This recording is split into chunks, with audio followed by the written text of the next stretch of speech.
Let's get it, 580 Sports Talk on a Thursday afternoon in the capital city.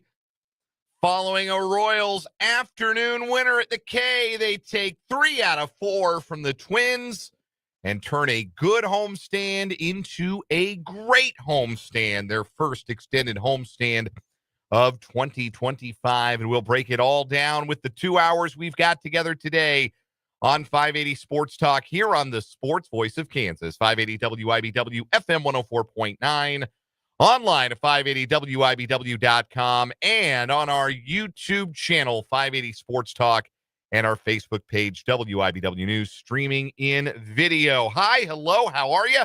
Hope you enjoyed the ball game. I certainly did. Nice, tense pitchers duels, some late drama, and the big swings of the bat by Jonathan India and Bobby Witt Jr. to allow the Royals to pull ahead in the 7th inning for a 3-2 win that gives the Royals a series win over the struggling Twins.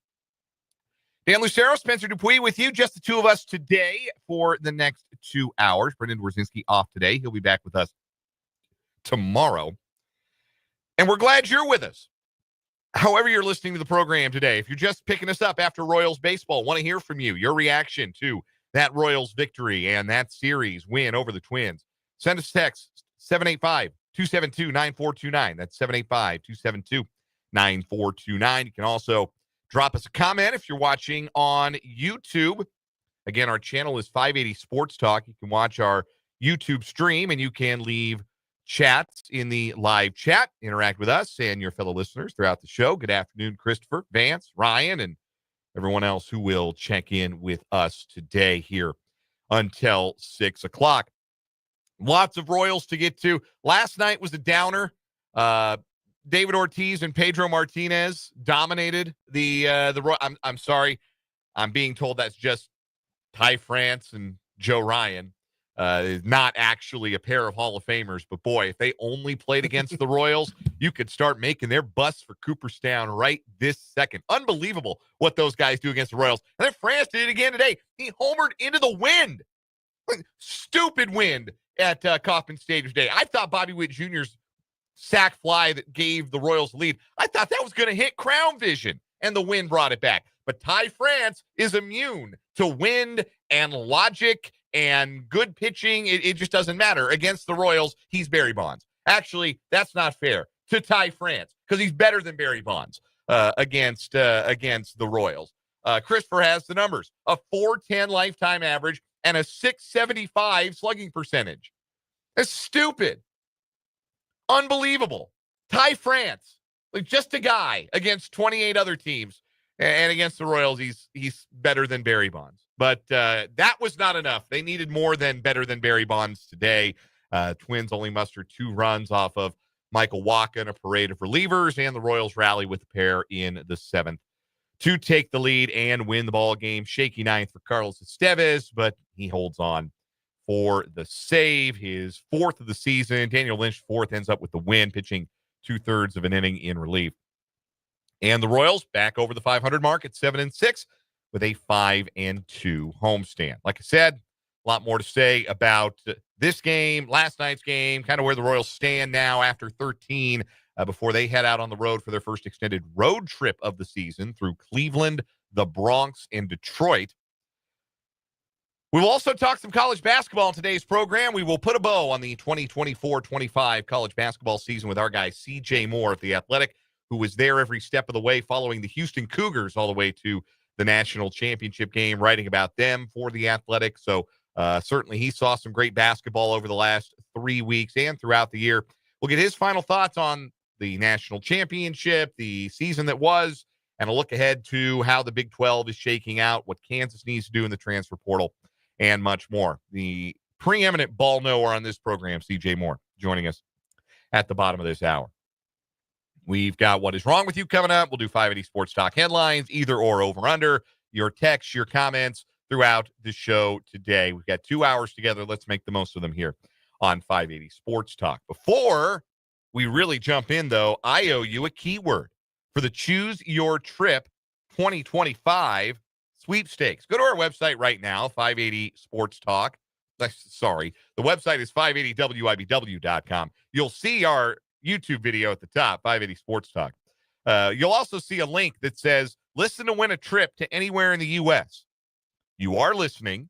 You'd surely love to win a trip. Yeah, you would. To anywhere in the United States. I shouldn't presume. Maybe you're totally happy where your feet are. But if you want to win a trip to anywhere in the United States, you need the keyword to put in, because you click on that link and it prompts you to put in a keyword. You put in a keyword, you put in your information, name, credit card number, social security. No, I'm kidding. We don't actually ask for all of that. Just I don't know what they ask for. I'm pretty sure your name and your address. Probably email, stuff like name, that. Email, address. Basic stuff you would enter to enter a contest. And if you enter the keyword and you enter your information, you are registered to win a trip. And you can get registered as many times as you hear the keyword. But you can only do the keyword once per hour. And there's only one keyword per hour. And the 4:00 keyword on this Thursday is island. ISLAND. Island. Dan, maybe you would like to go to an island. Dan, you know where I'd like to go? Hilton Head Island. Hilton Head Island. You could go there. Not to be confused with former Kansas City Royal pitching coach Dave Island. That is not who we are looking for. We are looking for Island. ISLAND. That is your keyword this hour for the Choose Your Trip sweepstakes. Go get entered and registered to win. 580wibw.com. Royals are winners, and last night was a dud. I don't want to dwell too much on last night. They didn't score any runs. Offense is still not where you would like it to be. The bottom of the order remains a liability more often than not. Vinny Pasquantino's at-bats suck right now. I'll just say it. His at-bats have been terrible. I got more to say about Vinny, and I'm not down on Vinny the guy, but I think Vinny is a little too deep in the I've got to be the RBI guy mindset, and I just got to have a good at bat. And I think he's putting a little too much pressure on himself to be Mr. 100 RBI, which he should have been last year and would have been if he hadn't gotten hurt. And I think it's affecting the quality of the bats, the quality of swings he's taking, the kind of pitches he's swinging at, his approach at the plate. It's all wrong. His at-bats stink. He's hitting $178. That's tough out of your three-hole hitter. Salvador Perez not hitting much better, but he had a hit today. He drove in a run. He could have had 2 hits. He's hit some seeds the last couple of days. Sal's starting to come around. The batting average may not reflect it yet, but it's close, I think, for Sal. But it's the top of the order that was heroic today. Jonathan India with the at-bat of the game, that 10-pitch at-bat against Cole Sands in the 7th that resulted in the RBI single that tied the game at 2 apiece, driving in Fermin after he had been did Fermin get hit by a pitch? He got hit by a pitch to lead off the inning, and then Waters singled through the hole. Drew Waters in a rare start. Singled through the hole, pushed Fermin to second, and then India able to drive him in after a terrific at-bat. The kind of at-bat, you would talk about what a good at-bat looks like. That's a professional at-bat. That is the kind of at-bat the Royals just could not get from the leadoff spot really at any point last year. And Jonathan India delivered in a big spot. And I'll have more to say about India in a bit. Bobby Witt Jr. followed him, ended up 2 for 3 today. So he had 2 hits plus the sac fly that gave the Royals the lead there in the 7th. He's starting to square the ball up. The average is up to 280. Had a double. The last guy I'm worried about is Bobby Witt Jr. Also stole his 4th base of the year. But those were quality at-bats in a big spot, put the Royals in front. Then the back end of the bullpen, Seg and Estevez took care of business from there. Michael Wacha, I thought, was fine in 5 1/3 innings. Twins did to him what they did to Lugo last night, where they extended him and really drove his pitch count up in about the 4th and the 5th innings and necessitated maybe an earlier than hoped for exit. I didn't think Lugo was bad last night by any stretch of the imagination, but he couldn't make it through the 6th, couldn't hold it at 1-0. Ultimately, when you don't score any runs, it doesn't really matter. 1-0, 1 is enough. But It was a similar kind of start. Wacha, 4 strikeouts, 3 walks, 3 hits, to give up the home run to tie Barry Bonds France. John Schreiber gave up the inherited runner and untied the game in the 6th inning, but Daniel Lynch came in behind Schreiber after he had settled down and gotten out of the 6th. Lynch with a pair of strikeouts to get out of the 7th. Urseg and Estevez from there. That's the formula. And a win like that, in a game like that, you come from behind, and instead of a 2-2 and a 4-3 homestand, a 2-2 series and a 4-3 homestand. Listen, 4-3 homestands are good homestands. You go 4-3 on every 7-game homestand, you look at your standings at the end of the year, you're going to be really pleased with where you're at. 4-3 is a good homestand. I don't care how you get there, what it looks like. You win 4 out of 7 at home. You go any weak stretch and you win 4 out of 7. That's good. That's good. Yeah. But it can be great. And the Royals had an opportunity today to make it a great homestand, and that's what they did, and kind of dug this game out of the mud with a struggling offense. And when they needed their best guys right now, India and Bobby Witt Jr., to stand up and be counted, then they were. I want to double back to India. That at-bat was so good in the 7th. Just fighting off tough pitches, got behind in the count, worked his way back into it, fouled off some tough ones, and got one he could pull and drove it down the left field line to tie the ball game. But the other thing that has stood out to me about India, I remember back on opening day, we did the show the day after opening day. I was at the K for the opener against Cleveland. And that was Jonathan India's first start in the major leagues at third base. And you may recall, if you listen to the program or you watch my instant reaction video from Kauffman Stadium on our 580 Sports Talk YouTube after the game, I was not entirely complimentary of Jonathan India's defense. He looked like a guy who hadn't played a whole lot of third base in that first game. And look, the Royals acquired a player at a position where they already had a guy that they weren't looking to replace. Like that's something that the Royals knew they were going to have to deal with. When they went and got Jonathan India, who's never been anything in the major leagues but a second baseman, already having Michael Massey not only as an established starter at second base, but one of your better hitters, not a guy you're going to take out of the lineup all that often. He got an off day today, but Michael Massey is an everyday player at second base. You acquire a guy whose position is second base, something's got to give. You can't play 2 guys at the same position. This isn't beer league softball. So India was the guy, because last year in Cincinnati, he was going to move off of second base, and then he didn't have to. It turned out that Matt McLain got hurt. Matt McLain was going to play second base for the Reds last year. Then he got hurt, and I think he missed the whole year or most of it. And India just moved back to second base and never moved off the position. But the Royals then are the second different team to look at Jonathan India, who wasn't exactly Gold Glove caliber over at second base, and say, we can make this work somewhere else. He's athletic enough. He's a gamer. He's a ball player with a capital B. We can put him somewhere else and we can make it shake. After the first 9 innings, I wasn't sold. But more and more, I see him getting comfortable. I ain't been okay in left field. Like, the routes are always going to be tricky because you're new to the position, and that's the hardest thing, is judging line drives or fly balls that are hit right at you, right over your head. Those are the hardest thing. Those are hard for high school kids. Those are hard for little leaguers. Those are hard for big leaguers too.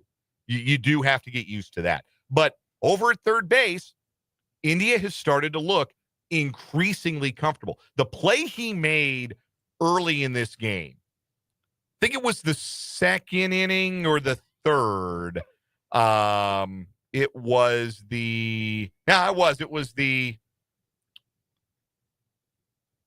second inning, and the Twins had already scored a run, and they had the runner at third after Julian doubled, and they actually scored an error on Waters, allowing Julian to reach third. So you got the runner at third, and this tells you, like, if you were watching along in the top of the second or listening along, this tells you kind of where the Royals are at with their offense right now, how confident they feel in their offense right now. They had the infield in a 1-1 game in the second inning, feeling like that was a run that was worth trying to cut off if they could. And Jose Miranda hits a pretty hot smash down to third, and Indy is on the grass and makes a diving stop and has in that moment the instinct to throw home and make the accurate throw and allow the tag to get Julien and cut down that run.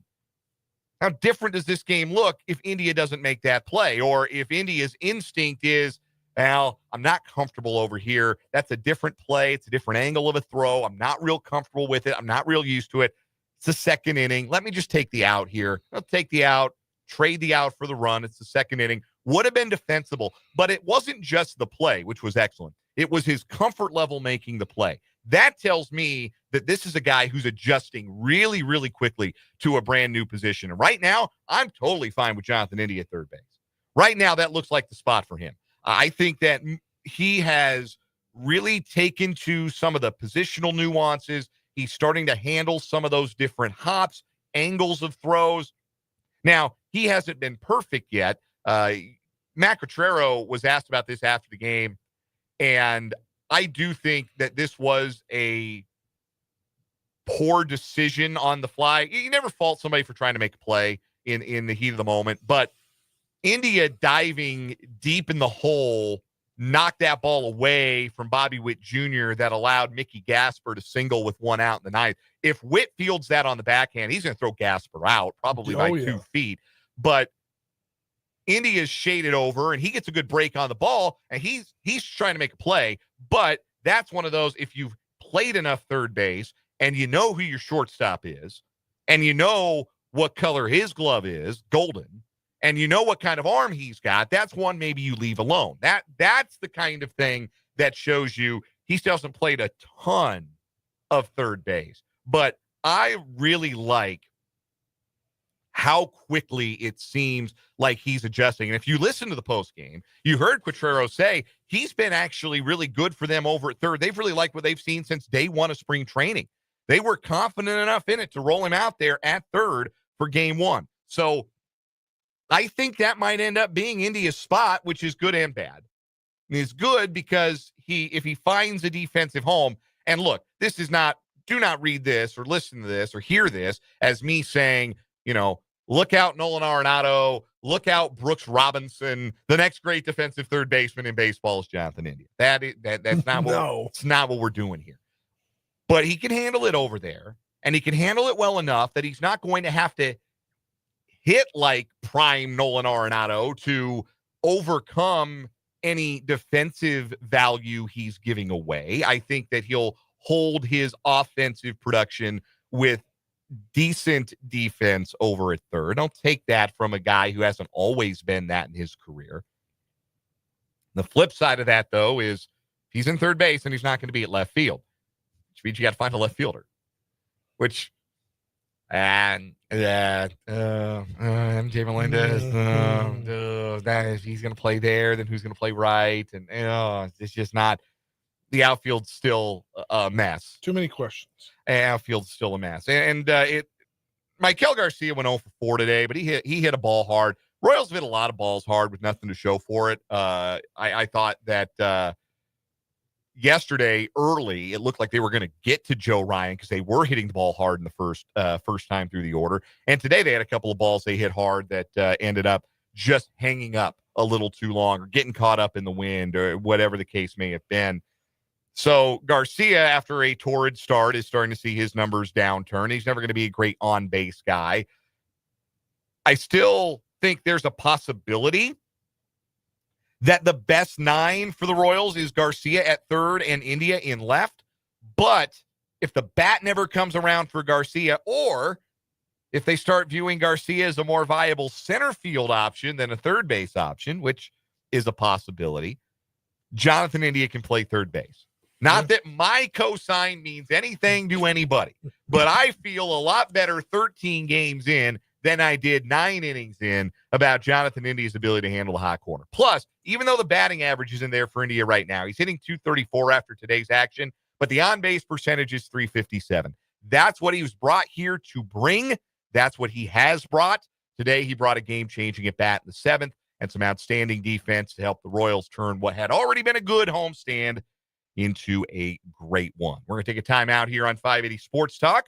CJ Moore is going to join us here in just a little bit.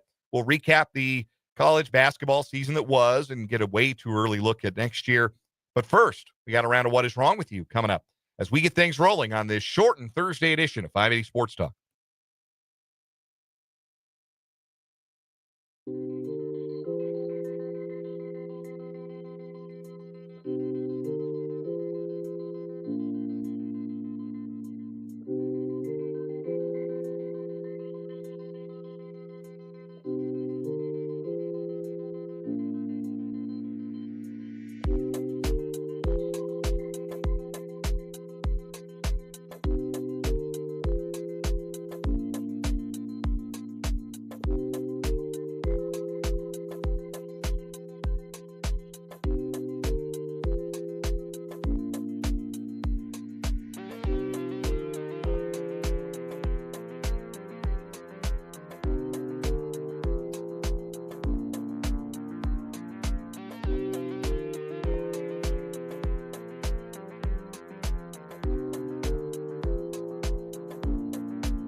It is What Is Wrong With You time here on 580 Sports Talk. It is brought to you by our buddy Mo, State Farm agent Ryan Mowinkle. He's got a website, ryanmowinkle.com. That's MOHWINKLE.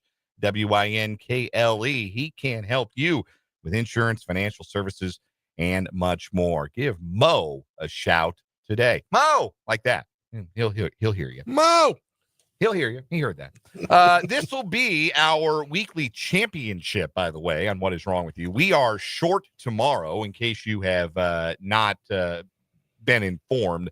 We'll be off the air at 4:30 tomorrow. We're going to be live at the Washburn University spring game. We'll be out at Yager Stadium, Brendan and I, tomorrow from 3 to 4:30, but that's all the show we get. So know What Is Wrong With You tomorrow. So this will crown a weekly champion in this month of April. And our current active champion, she turned my money into Woims, the tarot card reader who the guy found her flyer on his car and said, yeah, I guess I'll call her. And she had him place $3,000 in a bag with some eggs. And when they opened up the bag, it was broken eggs and worms. Ew. And he didn't get his money back because her state of mind made it impossible for her to return his money. It was a spiritual cleansing session. I don't know what part of spiritual cleansing involves me coming off of $3,000.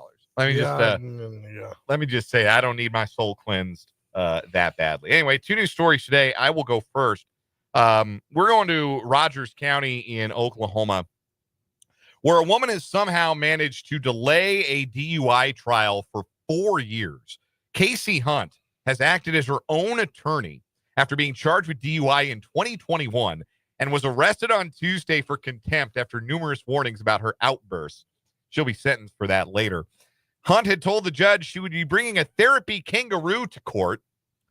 She did not. At one point, she insisted the judge read the Declaration of Independence in full aloud. The judge declined.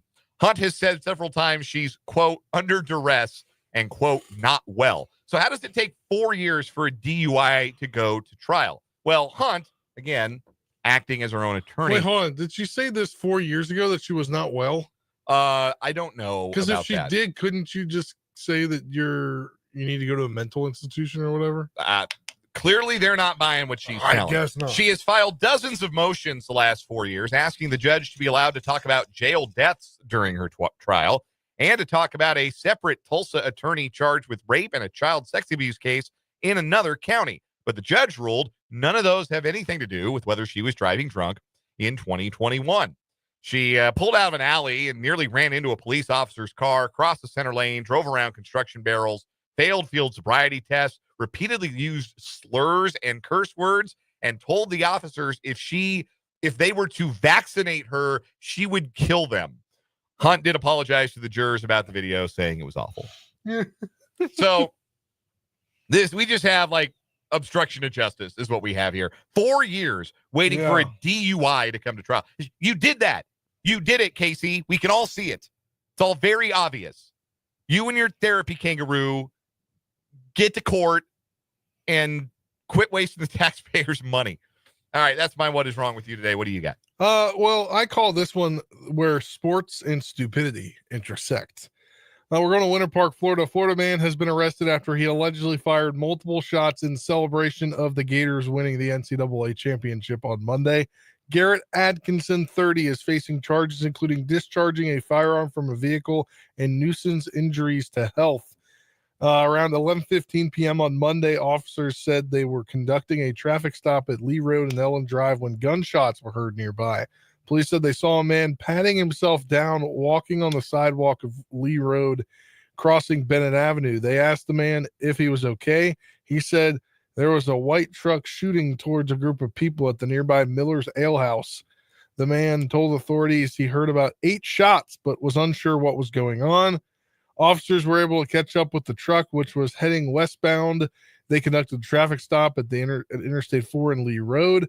Police said they found Atkinson with a loaded magazine in his left hand and a gun by his feet on the floor. He did not cooperate with being asked to put his hands up. He told authorities he didn't know anything about the gunshots and that he was having drinks and watching the Gators basketball game with his friend at the Millers.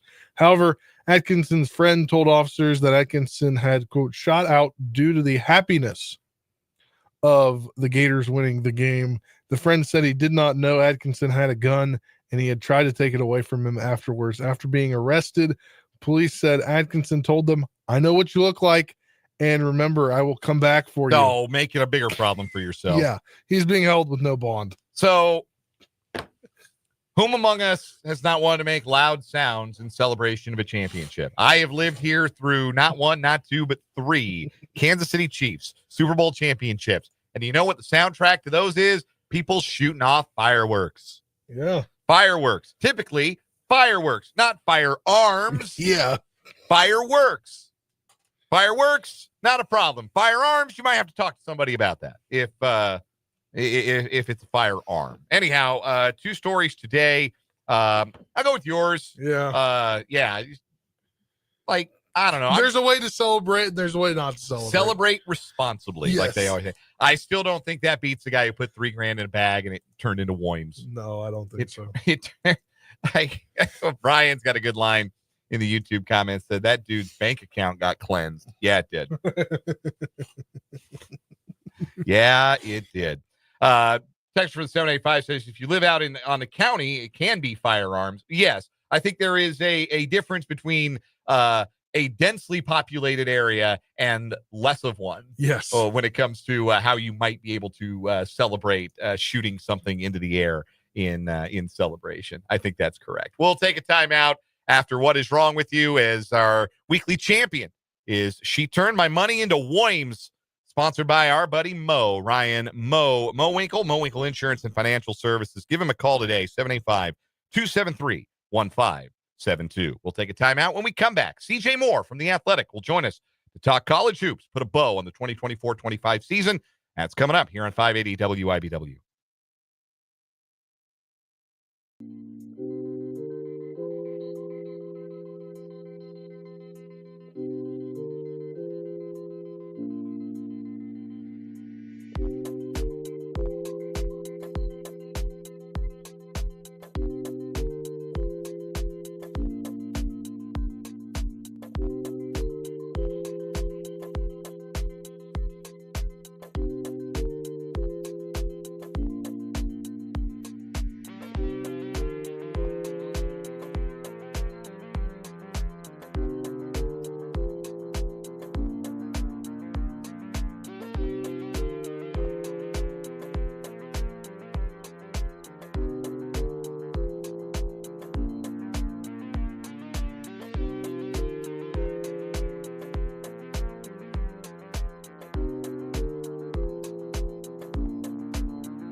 We are joined on the Fleming Place Wine and Spirits hotline by C.J. Moore of The Athletic, covers college basketball. He is, in my humble opinion, the best college basketball feature writer in America. Did outstanding work covering the national championship game, the Final Four, the entire NCAA tournament. He joins us here on 580 Sports Talk. And CJ, you had Florida to win it all before everything got rolling. So I have to ask, how many bracket pools did you end up winning?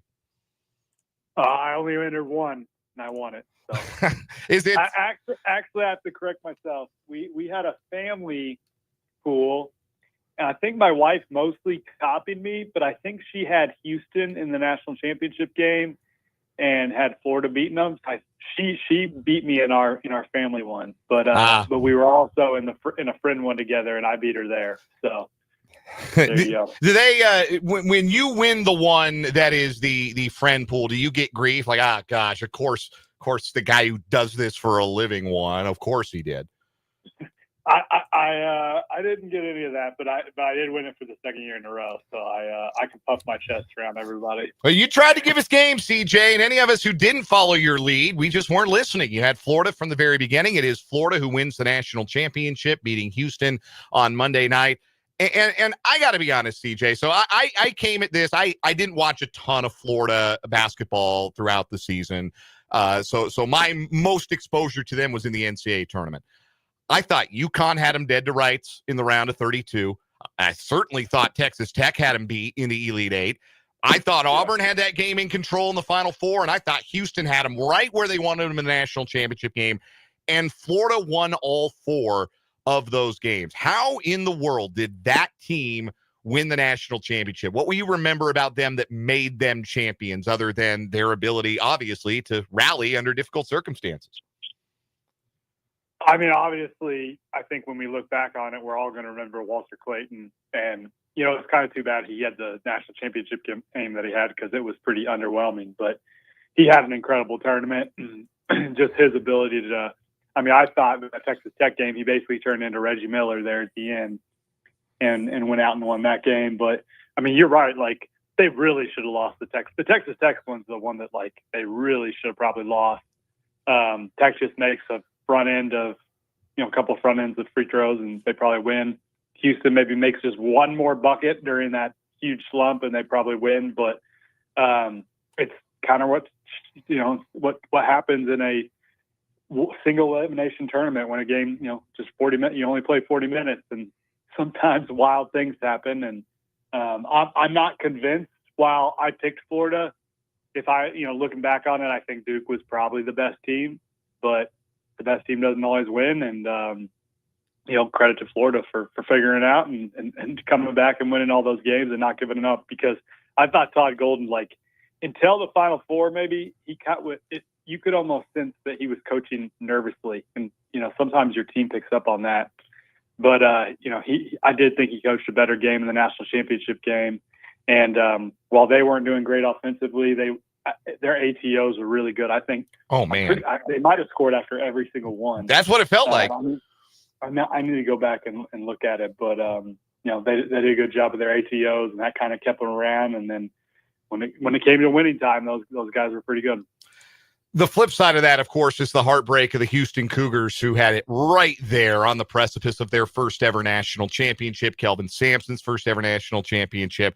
And obviously, they will rue the fact that they did not get a shot on their final two possessions of that game. But beyond that, when they look back at that one and think, gosh, if only for this, it'd have been us cutting down the nets. What was the reason you thought? And it could have been something they did or didn't do, or something maybe that Florida did really well, perhaps defensively. But what was the main reason Houston couldn't close the deal with that 12-point lead? Just inability to execute offensively, inability to get a shot off in the final couple minutes.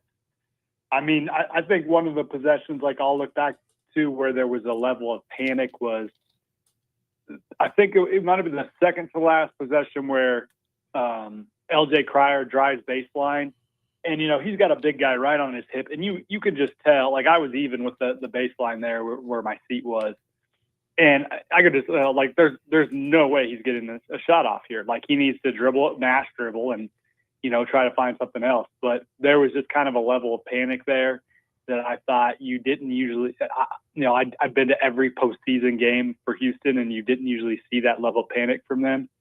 And then obviously the last possession, that's when they'll be kicking themselves over for a long time. If you go back and watch it, what they told me afterwards is they were looking for a long closeout and then for Sharp to drive the ball. And he got the long closeout. The left side of the floor was wide open. And if he just pump fakes and drives, he probably gets a pretty easy layup and we're going to overtime. So, that's one that I'm sure they'll live over and over again. But really just, the last few minutes, or really the last 8 minutes or so, just not executing. And usually they always had somebody step up and make some shots for them, and they just didn't there. CJ Moore of The Athletic joining us here on 580 Sports Talk on the Fleming Place Wine and Spirits Hotline, putting a bow on the 2024-25 college basketball season. And it's never too early to think about next year. You've already got a top 25 out, and we'll get to that in a little bit. But I want to stay Big 12 focused for the moment, talk about that Houston team, because they lose some heart and soul guys like LJ Cryer and Juwan Roberts. Terrence Arsenault, I think, hit the portal earlier today. Milos Uzan is maybe he stays, maybe he goes. They've already got a commitment from Pop Isaacs, former Red Raider and former Creighton Blue Jay, and a really impressive freshman class coming in. Would you make Houston the team to beat in the Big 12, or does that kind of depend on what Uzan decides and what guards they end up with? I think at the current moment, maybe, but yeah, I'd like to see what they end up with. I mean, what everybody kind of ends up with. I don't love the Pop Isaacs edition. I found that out right after the game. I was talking to Kellen afterwards. He said they were getting him. I don't think they're super optimistic that Uzan comes back, but I do think he's keeping an open mind and will consider it if he doesn't get the draft feedback that he wants. But if I had to guess, he's probably not coming back. But I think when it's all said and done and all the rosters are finished, BYU might be that team because, man, they've got a lot of money to spend. It seems like they can just kind of go out and get who they want. So we'll see. But yeah, right now, at the given moment, you probably lean Houston just because of historical relevance, what they've been doing these last couple of years. You always bet on Samson, and they do have some pretty good guys coming back. I'm glad you said that about Pop Isaacs, because when I saw that commitment, and look, I'm not going to tell Kelvin Sampson whether or not a guy fits on his basketball team. He's won a few hundred more games than I have in my own coaching career. But Pop Isaacs doesn't feel like a Houston guard to me. It seemed like a very strange fit. And what do you think is the best case scenario for that particular marriage? Well, I think the best case scenario is, you remember Rob Gray? Oh, of course. Their star when they kind of got this going. There might be a little Rob Gray in Pop. I mean, he is a bucket and he can score. But I felt kind of bad. Like, here they've just experienced the worst night of their lives, right? And I'll tell basically everybody's gone from the locker room, and I'm just standing around waiting to see if Emmanuel Sharp will emerge for my coworker Brennan Quinn was writing about him, and so I was hanging back to see if he popped out or not. He never did. So I'm just talking to Kellen and just kind of talking about BS and what he got. You found a portal guy yet? Yada yada. And he's like, yeah, we're getting Pop Isaacs, and my reaction was probably not the most kind. Like, you're taking Pop, and so anyway, we'll see. I'm a little skeptical, but I will say that Kelvin seems to get the best out of guys. I mean, people probably were skeptical of what Quentin Grimes could do back in the day, and he turned out all right. CJ Moore is our guest here on 580 Sports Talk, covers college basketball for The Athletic, did outstanding work covering the entire NCAA tournament over at The Athletic. Subscribe today, read CJ's stuff. He joins us here on the Fleming Place Wine and Spirits Hotline. Let's pivot to the Kansas Jayhawks. You have them in the middle, roughly, of your way too early top 25. I believe you have them at number 15 in your way too early top 25. And they are a team whose roster is still taking shape. They've had a couple of portal additions. Obviously, the return of Flory Badunga, the whipsaw back and forth between he's staying, no, he's going, no, now he's staying again. And they've got the number one player in the freshman class, according to 24/7, Darren Peterson, coming in. Do you view Peterson as the kind of freshman who can have maybe not quite a Cooper Flagg type impact on a team, but do you think he can be the best player for a great Kansas team? Do you think they have the ability to put that kind of team around a talent like him? I think it's certainly possible, and I think that's what the hope is. It's too early for me to even say that because I've never seen him play in person. I've only seen highlights. So like I don't feel qualified to speak on it quite yet. But from talking to others and from people who have seen him, they think really, really high of him. Think he's got a shot to be really special. But the Cooper Flagg types only come around about once every 10 years. So if we get one the second year in a row, that would be kind of a surprise.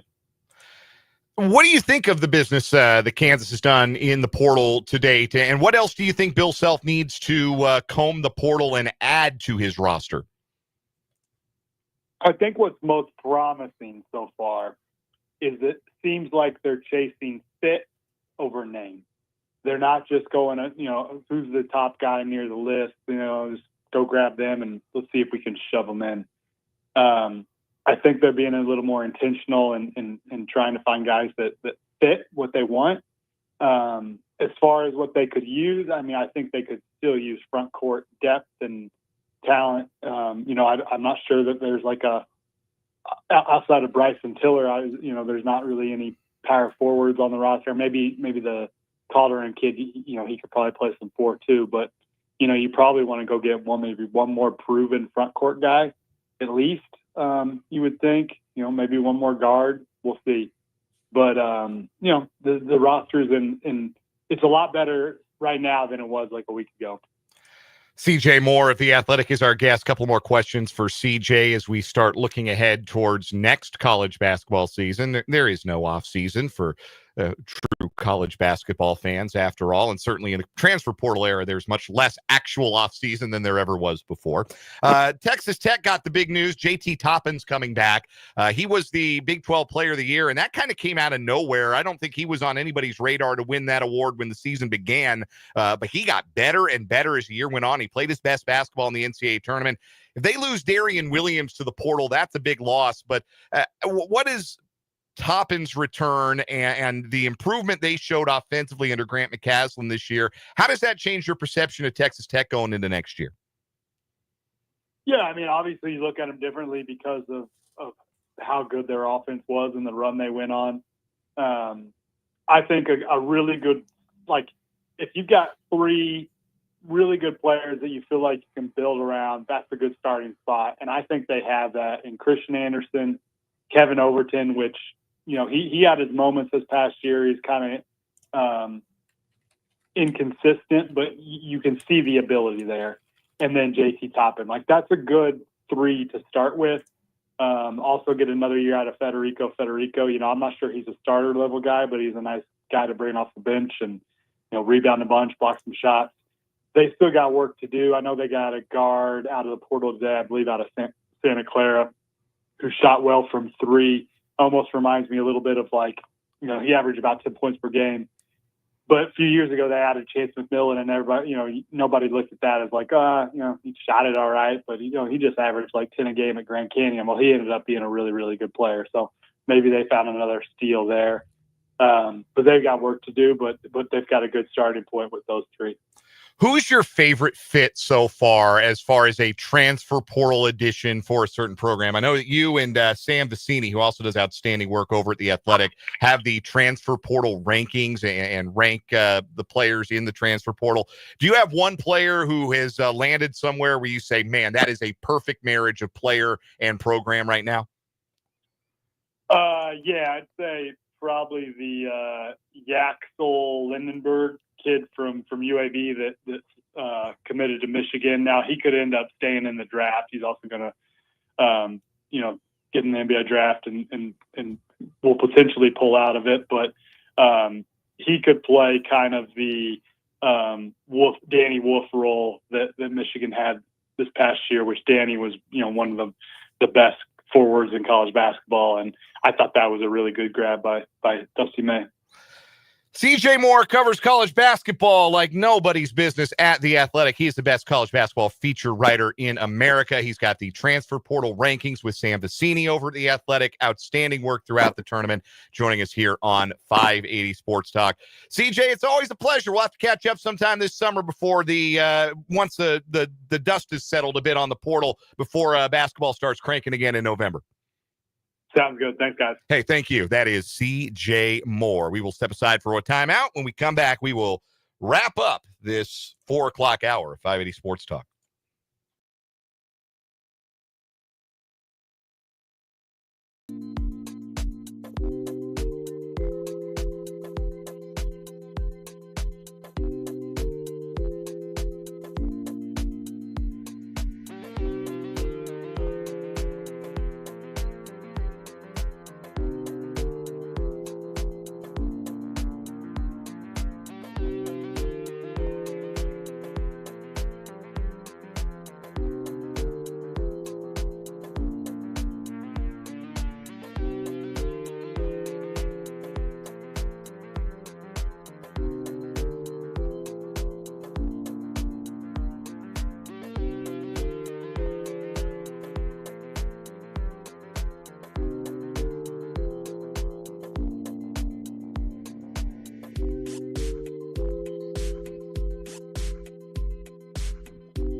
All right, thanks again to CJ Moore for joining us here on 580 Sports Talk.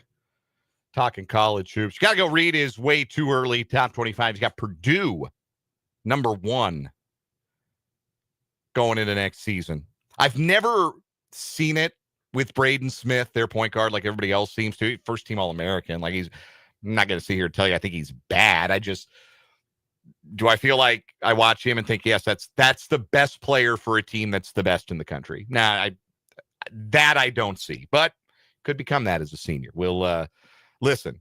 CJ just told us Florida's going to win the national championship, and then Florida went out and won the national championship. So he's a ball knower.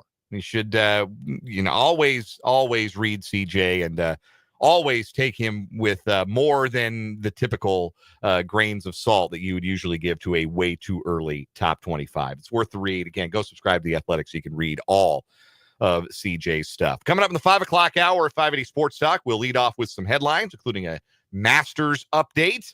We'll also get back into some Royals baseball. Royals were winners earlier this afternoon, 3-2 over the Twins. They take that series 3-1 and finish up a 5-2 homestand. We'll play either or over-under as well. That's all coming up in the second and final hour of today's shortened edition of 580 Sports Talk.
Let's get it. 580 Sports Talk, hour number 2 on this shortened Thursday edition of the program following Royals baseball.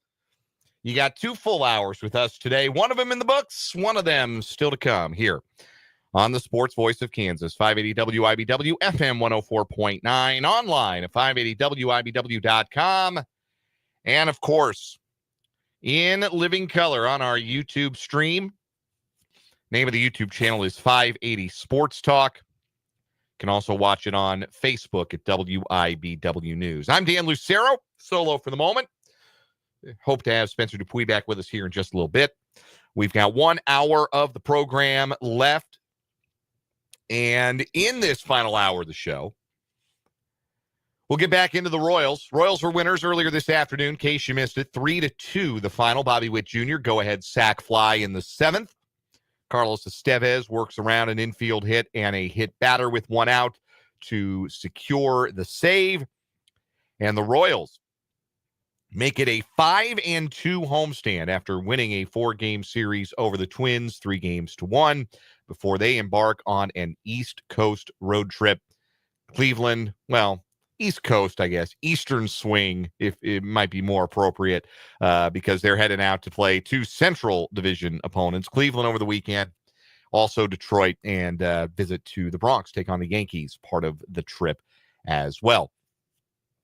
We'll have more to say about that, including, is there a more feared hitter in all of baseball, if you are a Royals fan, than Ty France? I honest to God, I would rather see Aaron Judge at the plate with the bases loaded and 2 out in a 3-run game in the 9th than Ty France. Dude is unbelievable just against the Royals. Also, Joe Ryan is like prime Greg Maddux against the Royals. Again, that was all last night where they did the big damage. France had 2 RBIs and a home run. Ryan had the 7 shutout innings in the loss in the series for the Royals. And France homered again today, but that proved to not be enough. Urseg got him out. I was texting our buddy and our former summer intern, Trenton Craxner, during the game.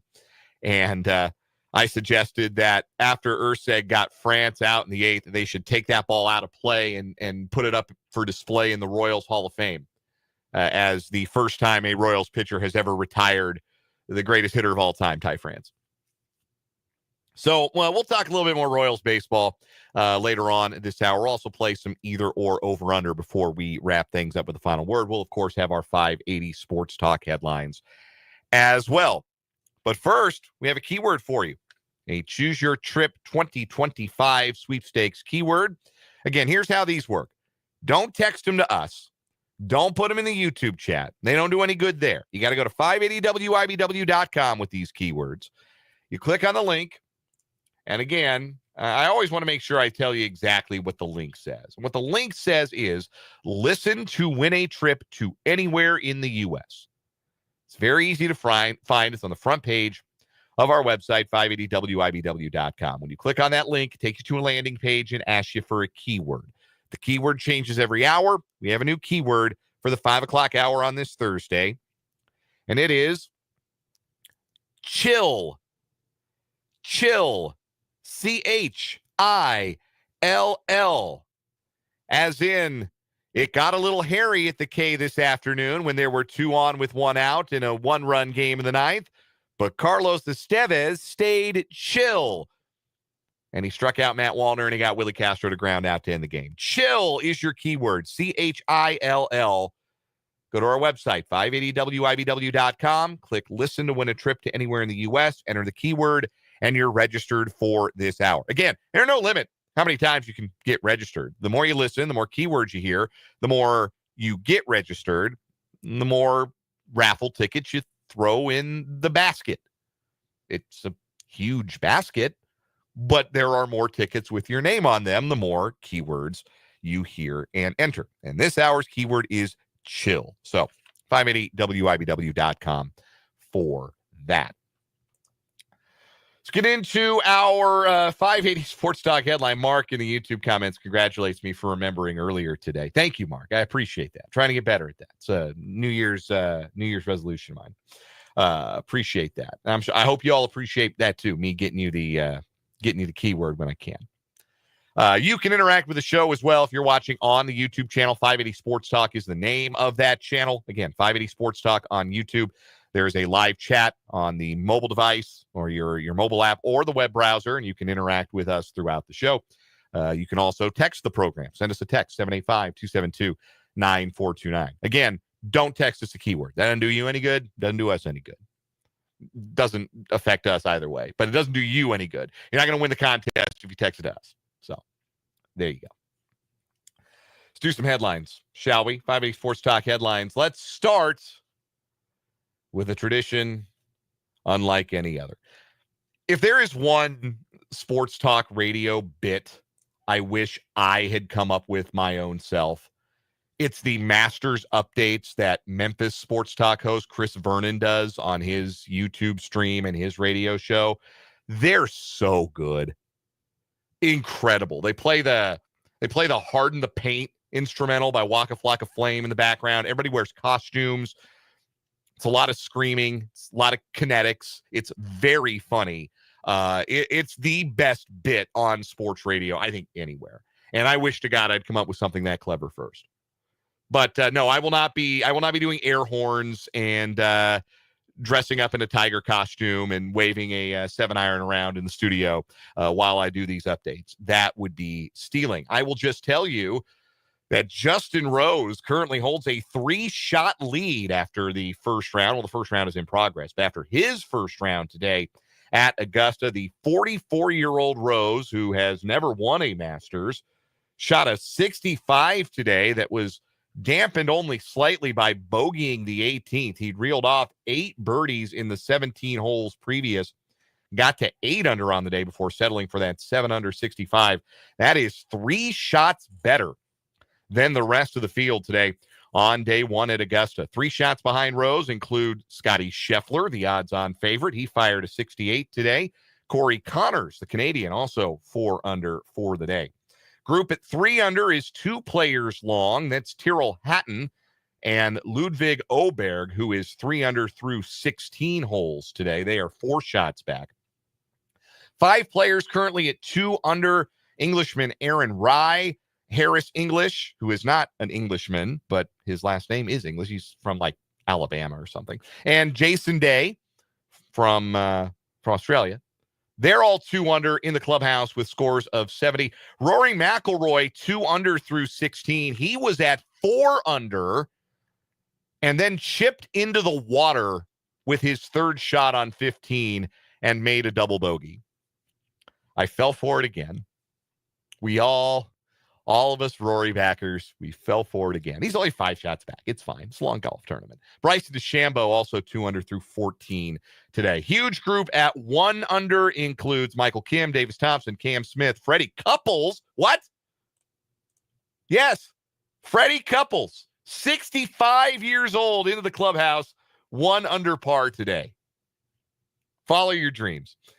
Brian Harmon, Patrick Reed, Max Grazerman, Minwoo Lee, Bubba Watson, Matt McCarty, Denny McCarthy, Daniel Berger, all in the clubhouse at 1 under. Matt Fitzpatrick, 1 under through 17. Shane Lowry, 1 under through 15. Group that broke even today includes Cam Young, Zach Johnson, Steven Jaeger, who was 4 under and leading the tournament early, but stumbled on the back 9. Colin Morikawa had also gotten it to 4 under. He stumbled on the back 9, finished even par. Joaquin Niemann was 3 under through 3 holes and stumbled and finished even par. Maverick McNeely, even par. Brian Campbell, Tom Hoagie, Sergio Garcia, all even par. Players still on the course at even par include Sungjae Im, Victor Hovland, Akshay Bhatia, and Sahith Theegala. Bryson DeChambeau's just birdied 15, so he goes to 3 under in a tie for 4th with Oberg and Hatton. On the flip side, boy, I hope you didn't listen to my Sepp Straka top 10 pick. He's 6 over today. Good gracious. Who, no matter who you are or what you do, you had a better day today than Nick Dunlap. Nick Dunlap went off today early, 21 years old, from Alabama, playing in, I believe, his second Masters. He qualified as a PGA Tour winner last year, and he's back in the field this year. Nick Dunlap, 21 years old, whole life and career ahead of him. He's going to have better days than this because it's impossible to imagine many that are worse. Here's how Nick Dunlap's day unfolded. Bogey, par, bogey, bogey, triple bogey, then a run of 3 pars in a row, and then a bogey on 9, went out in 43, 7 over par. Whom among us, right? It got worse. After parring the par 4 10th, Amen Corner did not have our guy Nick Dunlap saying amen. It maybe had him saying some words that are not in the Bible. He double bogeyed 11th. He double. He bogeyed the 13th. He bogeyed the 14th.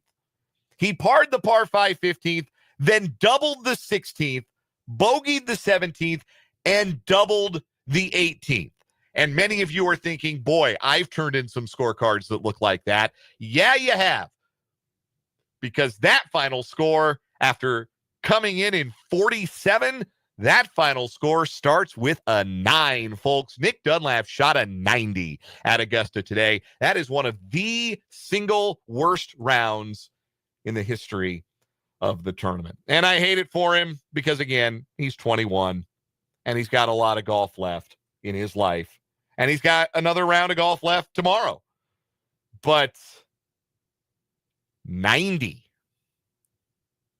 That is the wrong kind of golf history. It is the highest score from a player under the 50 since 1956. You go all the way back to 1956 when Charlie Kunkel Jr. posted the worst round in the history of the Masters, shooting a 95. So Dunlap didn't shoot the worst round in the history of the tournament, but he's in the team photo, unfortunately. 43-47 for Nick Dunlap. Man, I hope he goes out and shoots like a 66 tomorrow. It won't help. He's not going to make the cut, but go and let it all hang out tomorrow, Nick. I'm pulling for him tomorrow. Text from the 913. At least you didn't get arrested en route. Yeah, no kidding. I guess it could have started worse for Nick Dunlap, but man, shoot a 90. That is a brutal day at the office. Other players who are going to prominent players, I should say, who are going to struggle to stay around for the weekend. Russell Henley was a sleeper for a lot of people. He's at +6 through 17. At 4 through 17. Wyndham Clark and John Rahm are both +3 through 14 on the wrong side of the projected cut line. So are Phil Mickelson and Tony Finau and Robert McIntyre. That was another one I gave you yesterday. Really need Rory to save face for me a little bit. Is what it's starting to look like as far as I'm concerned. Anyhow, Justin Rose, 3-shot lead. Probably going to be a 3-shot lead going into tomorrow at the Masters in Augusta. That's our first headline. Mark B says at least Dunlap won't have to play 4 rounds this weekend. Now, I think you want to play 4. If you're at Augusta, you'd like to get 4 in. Mark also asked, what's the weather like? Look gorgeous. Little windy early. But look gorgeous at Augusta today. There might be a chance to get some overnight rain, is my understanding, but maybe that softens the course a little bit. We'll see how the late group today does going out and playing early, like guys like McIlroy, Oberg, and DeChambeau, who is again 3 under. Oberg and DeChambeau 3 under, still out there. Rory 2 under. On 16, he was playing so well, man. He was 4 under through 14, no bogeys, and then he doubles a par 5 15th. Just chipped over the green and it rolled into the water. Like a pro did that. So next time you're on the golf course and you think, man, I suck at this game, just know that the best in the world often do as well. Let's take another 580 Sports Talk headline. This one from Royals Baseball, and Ann Rogers reporting this for MLB.com. Longtime Royals strength coach Ryan Stoneberg resigned from his position over the weekend, effective immediately, and has not been with the team this week. The club confirmed Stoneberg's departure, but declined to comment further, stating that it was a private matter. Stoneberg was in his 24th season with the Royals and 14th as the head major league strength coach.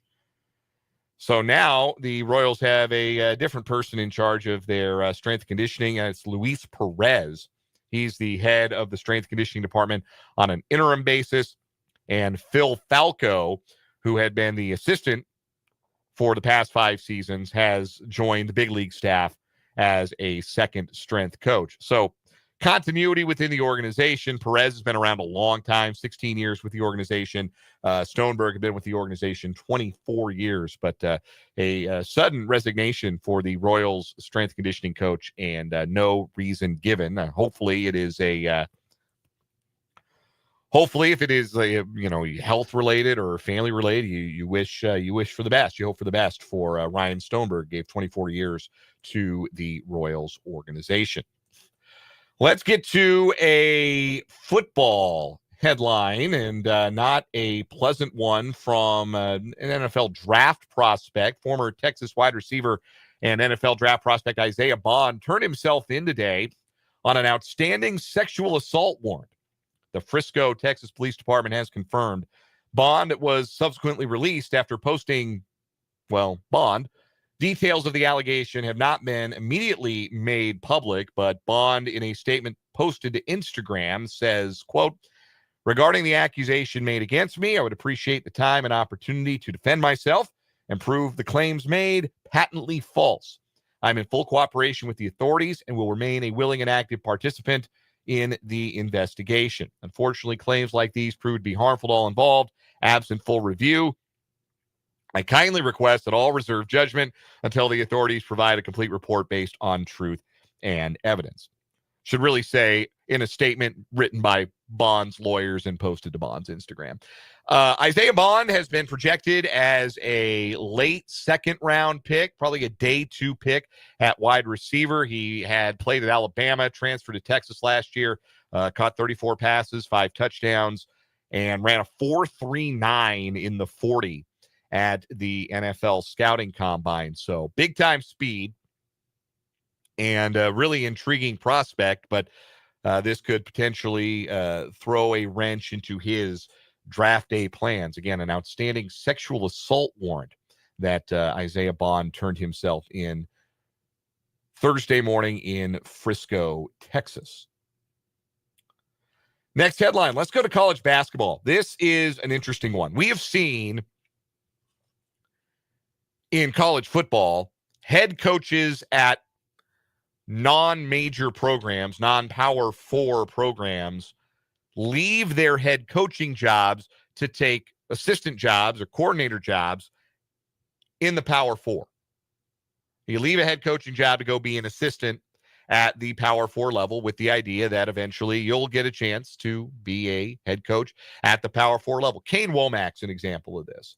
Just the first one I could think of off the top of my head. Kane Womack was a head coach at South Alabama, and then he left South Alabama to go be the defensive coordinator at Alabama under, oh my God, I'm blanking on the name of their head coach, the new guy. Oh my God, I'm blanking completely. You know who I'm talking about. He came from Washington. What is that guy's name? Kalen DeBoer. There it is. Kalen DeBoer. That's that guy's name. So it happens, right? You've seen it now at the college football level. Like Chip Kelly left a Power 4 coaching job to go be a coordinator somewhere else. Gus Malzahn at UCF did the same thing. He's the offensive coordinator at Florida State now. Here we have an example of it happening in college basketball. High Point men's basketball coach Alan Huss has stepped down and agreed to join Greg McDermott's staff at Creighton. Why would he do this after leading High Point to the NCAA tournament this past year? He will be conferred the title coach in waiting at Creighton. Greg McDermott's 60 years old. Doesn't sound like he's going to do this for a whole lot longer. God bless him. congratulations on being able to retire. A lot of people right now a little less certain they can do that than they were a week ago. But Greg McDermott, he's got his money right. He's 60 years old. Sounds like he's going to hang it up within the next couple of seasons, even though there is no specific timeline that's been reported for McDermott to retire. Now, previously, the 46-year-old Huss had been an assistant under McDermott for 6 years before taking over at High Point in 2023. And this past season, High Point went 29-6 and went to the NCAA tournament. They won back-to-back regular season championships in the Big South. They lost to Purdue in round one of the tournament this year.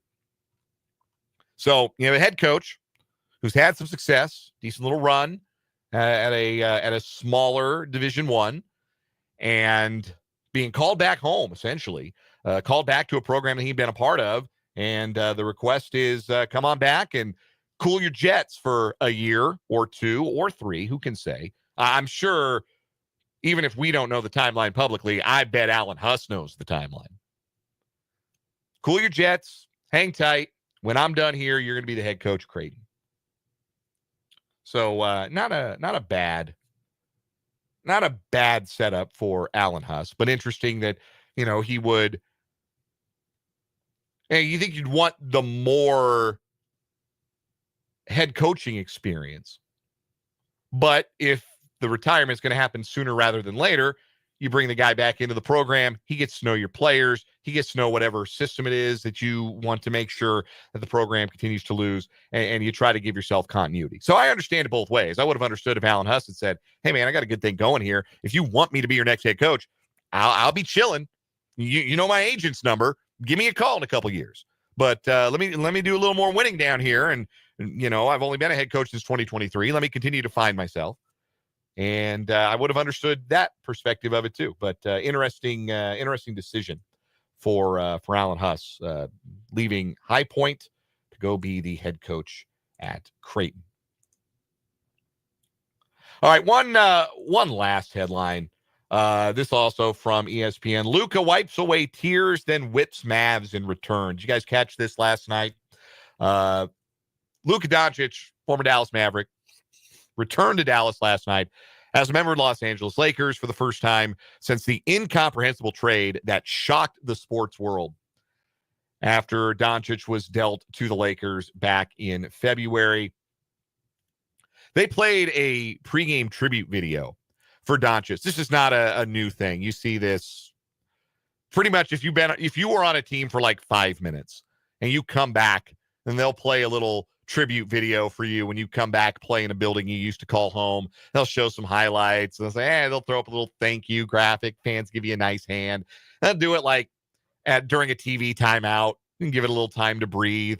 Give the fans an opportunity to say thank you because you don't really get a chance to say goodbye. Certainly Dallas fans didn't get a chance to say goodbye to Luka Doncic. He wasn't even actively playing when the trade was made. He was recovering from an injury. So anyhow, usually they'll do that like in-game. They did it during the pregame introductions last night, where they introduced the visiting team and they introduced the 4 other Lakers starters, and then they ran the tribute video. And it made Luka Doncic cry. It moved him to tears. You can very clearly tell that is not a player who wanted to wear any other uniform but the one of the Dallas Mavericks. He was totally okay being a Dallas Maverick forever. He loved it there. He was embraced by the fans there. The fans obviously loved him. They've just been to the NBA Finals. Generational player. Could go down in history, follow the footsteps of Dirk Nowitzki as one of the great Mavericks of all time, maybe the greatest. And general manager Nico Harrison said, what if I trade you for Anthony Davis? And the fans still have not forgotten. They will never forgive. Chants of fire Nico were loud throughout the building, throughout the game. And they grew louder as Doncic recovered from his tears at the beginning of the game. Like, even when he scored his first basket, like, you could tell there was such an emotional toll that he was going through. He scored early in the game, and he went back on defense, and he, put his hands on his knees and just sighed. Like, oh, man, I don't know. Like, I don't know if I have it in me. And he admitted after the game that watching the tribute video before the game made him wonder if he could actually even play. Like, could he manage to play in the game? Hey, he played all right. He dropped 45. Lakers won by 15, clinched a playoff berth in the Western Conference in the process. And there's a broader point here. And if you'll go with me for a second, I want to flesh this out. You can make an argument that the assets received by the Dallas Mavericks in exchange for the assets of Luka Doncic are in and of themselves also valuable. Anthony Davis is an all-time great player, never healthy, but when he's on the floor, he's a difference maker. He's going to the Hall of Fame. He's an all-time NBA great. He's a top 75 guy when they did the 75th anniversary. Future first-round pick, that is a valuable asset. Max Christie, valuable asset. You can make a case. It's not one I'm ever going to agree with, but you can make the case, right? And Nico Harrison, the GM of the Mavericks, has done it time and again, made that case. That's what you're doing. When you're building a team, it's about assets. Right? You have to have enough assets. If you want to have a winning team, put a winner on the floor. At the end of the day, that's what we want to see our favorite teams win, right? But man, they're not assets. They're people. This is a people business too, right? And the people on the other side of the equation are us, the ticket buying public, right? We have parasocial relationships with our favorite teams and our favorite players. And you could see that the parasocial relationship between Luka Doncic and the Dallas Mavericks meant a lot to both sides of that equation. And that was never a consideration. Never thought about that from the front office perspective of the Mavericks. They have defended the trade as a basketball trade, as an exchange of assets. And even if I don't agree with it, they've stood up and defended it and taken the slings and arrows. There's a certain amount of respect I can give that. Man, sports are a people business too. And part of the reason it's fun to root for a team is because you get to root for the players. It's not just rooting for laundry. Jerry Seinfeld said that a long time ago, but we're not just rooting for laundry. We're rooting for guys. We have our guys. And Luka was Dallas's guy. And they gave him away out of nowhere. Middle of a season. Year after going to the finals. Just gave him away. And that has clearly wounded Dallas fans. It clearly has wounded Doncic. And it just sucks. And there's not sometimes that consideration given to the human element, not just from a player's perspective, but also from the perspective of the fans. And I know that to a lot of sports owners, we as fans are just walking wallets. That's all we are. We're walking credit cards. Just trying to swipe as much money as they can get out of us. But it hurts to be reminded of that. Reminded so directly as Dallas fans continue to be, as Luka leads the Lakers, now looking like a Western Conference contender, while the Mavericks are in the play-in. We'll take a timeout. That'll do it for our 580 Sports Talk headlines. We'll come back with more 580 Sports Talk after this. But first, a quick word for my friends at Great Life here in Topeka. Watching the Masters gets me in the mood for golf. I can tell you that right now. I'm looking forward to getting out to the range, getting out to Top City Golf North, getting out to one of the 5 outstanding courses here in the Topeka area, getting my game right this spring and summer as an all-inclusive member. The perks I get are outstanding ones. It is so worth it to be a member at Great Life Golf. If you love to play, the membership pays for itself. Go to greatlifetopeka.com to learn more. Back after this, 580 WIBW.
5:38 on 580 Sports Talk. An update from Augusta.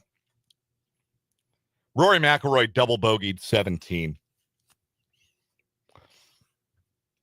3-hole stretch. He goes from 4 under and 3 shots off the lead to even par through 17. And the winner of this year's Fell For It Again award is me.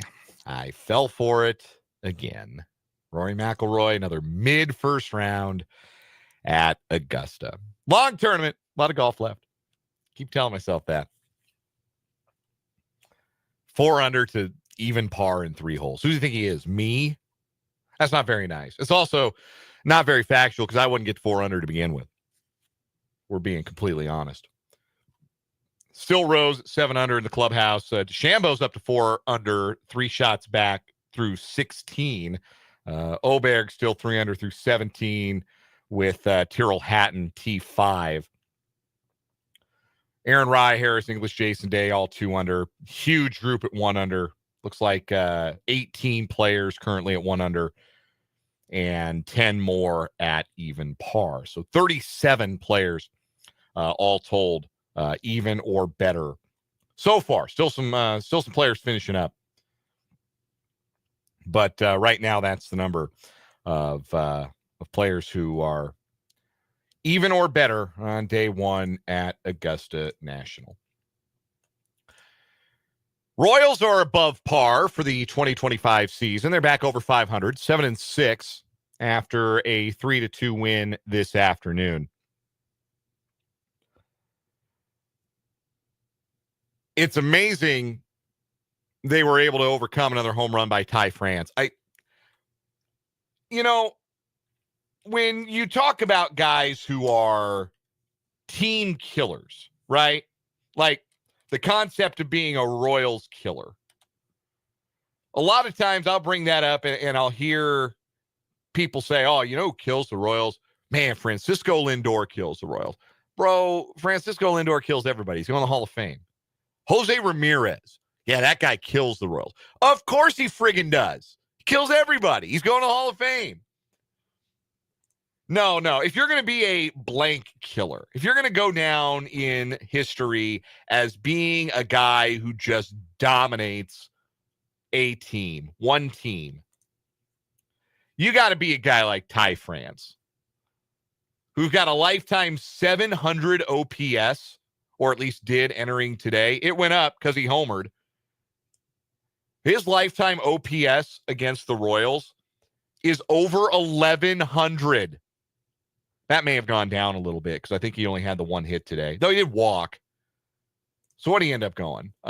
He ended up 1 for 3 with a walk today. I'm double checking the box score. I got to pull it up. I had the golf open, so forgive my lack of swiftness here checking this. But yeah, France 1 for 3 with a walk today. So yeah, actually, his OPS might have gone down. His career average might have gone down, but it's unbelievable. Career OPS for Ty France, 700. He doesn't have, except for 8 plate appearances against the Mariners. He's only played against the Mariners 3 times because he was a Mariner for the better part of his career. His next best OPS against a single team is the Arizona Diamondbacks.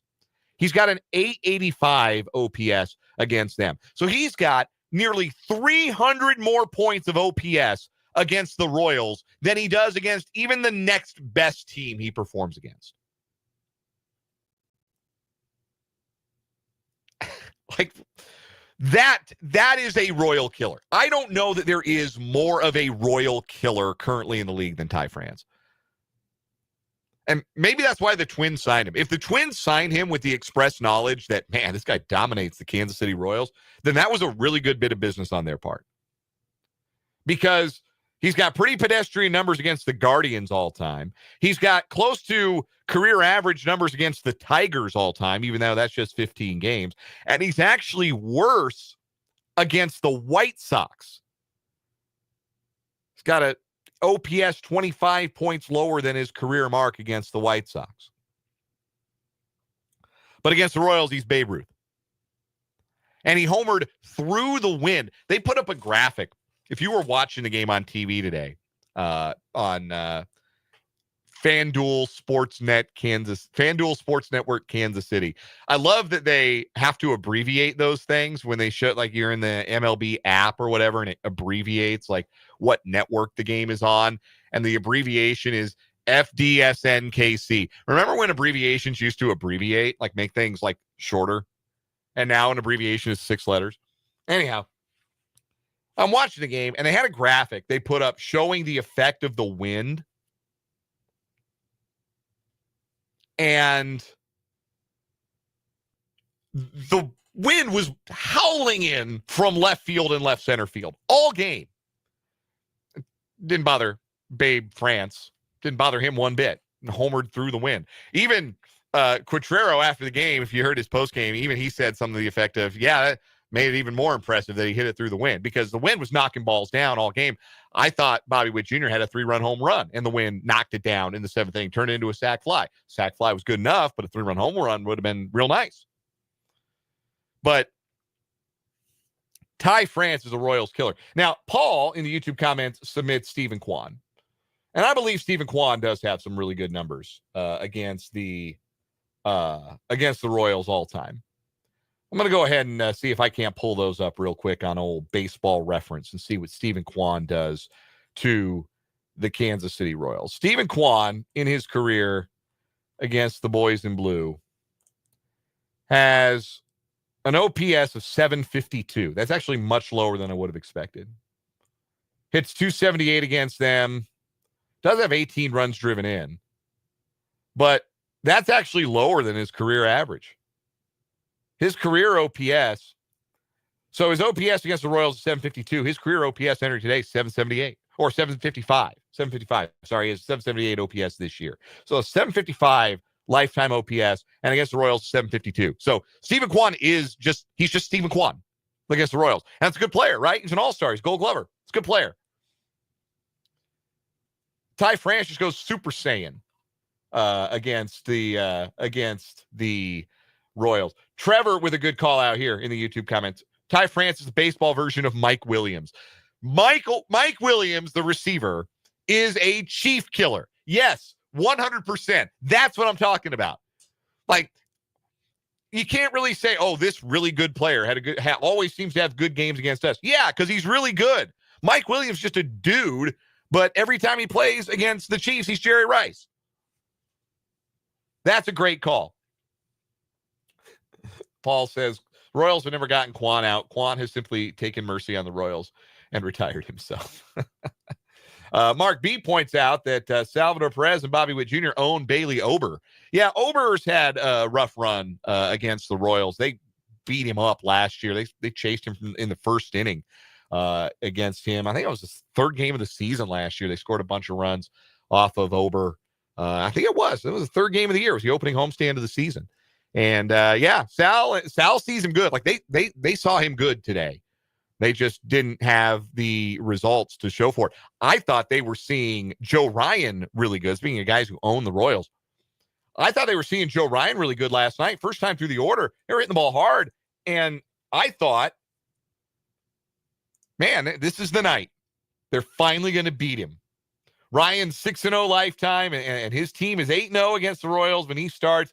But tonight's the night. They're hitting the ball. They're hitting some seeds in the first 3 innings. And then Joe Ryan just fed him crumbs the rest of the night. And it's so frustrating, too, because it wasn't like he was overpowering. He only had 4 strikeouts, but the Royals just didn't hit anything hard. So now Joe Ryan's lifetime ERA against the Royals is 1.30. Career ERA, by the way, 3.88. 1.30 against the Royals. That's remarkable. Like, if that's the only game you lose in the series, like you get got by your daddy, Joe Ryan, you charge to the game. But the Royals turn it around. They win today. Big at bat and Witt late. And they snag it by a score of 3-2. Good homestand to have, a 5-2 homestand before they go out to that Central and East Division swing coming up starting tomorrow night. We'll take a quick timeout, come back with some more 580 Sports Talk.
A texter from the 785 was asking about Salvador Perez's career numbers at Minnesota. Doesn't he own the Twins, particularly in Minnesota? Yeah, good shout. Of ballparks where Salvador Perez has played more than 15 career games, he has the best numbers of his career at Target Field, an 888 OPS in 95 career games, including 23 of his home runs. He's homered at that ballpark more than he's homered at any that is not the K. So, yeah, not a figment of your imagination. Salvi does love to hit at Target Field. It's a big stretch of games that the Royals are in the middle of, and they go out on the road for their next 10 with 3 at Cleveland on the weekend, 3 at New York to start next week against the Yankees, and then 4 at Detroit, who's played good baseball to start the year. Either or, over-under for the day, since it's just me. I'd give an over-under. I would say put it at 4.5, because a 500 road trip would be great through those 3 cities and through those 3 teams. I think the Royals can get to 5-5 on the trip. I'd tip my cap. I'd call that good business. They're going to need the pitching to carry them, because the offense has continued to not generate a whole lot. When they have, it's been kind of clustered. They had the 11-run outburst in Milwaukee. They had the game where they scored 8 against Baltimore, but not much happening outside of those games, truthfully. And they got to start putting good at-bats on top of good at-bats, start putting some crooked numbers on the scoreboard. They've had a lot of trouble putting really sustained rallies together, not hitting for a ton of power early this year. And it's not going to come easy against 3 teams. Well, 2 teams with good pitching staffs, Detroit and Cleveland. Maybe going to the Bronx and playing at Little League Stadium, playing in a closet will get them going power-wise. Who can say? But, yeah, I would say if you put it at 4.5, I might be inclined to lean the under because it's a tough road trip. But if they can get to 5, I think that's a success for the Royals. We'll take a break, come back with a final word after this.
Wrapping up and walking off this edition of 580 Sports Talk, a shortened edition today due to Royals baseball. Tomorrow will be a shortened edition as well. Final word for me today.